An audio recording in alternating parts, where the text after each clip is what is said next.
Alhamdulillah malam ni kita ada tamu daripada Pahang. Saudara Ijam.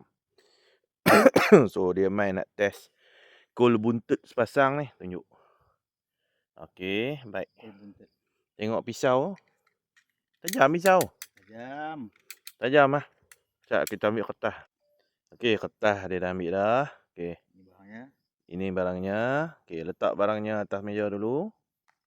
Okey, test dulu ketajaman pisau. Lipat dua ni. Oh, lipat dua, double ya. Buka habis, buka habis. Buka habis. Oi, tajam. Oi. Oi. Oi.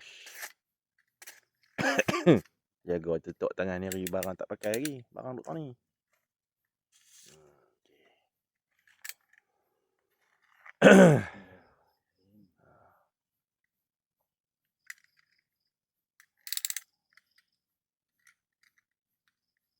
Buka habis dah pisau. Habis dah. Okey, habis.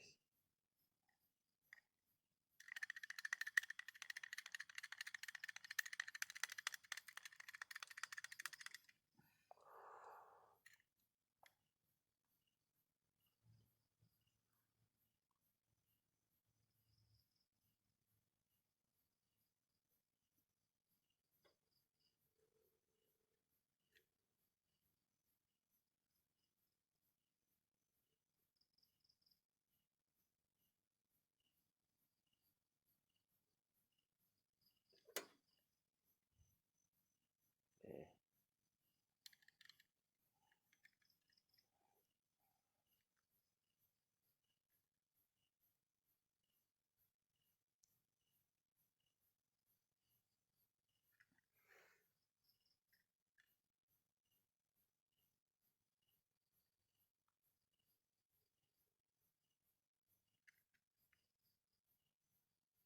Belah ni pula.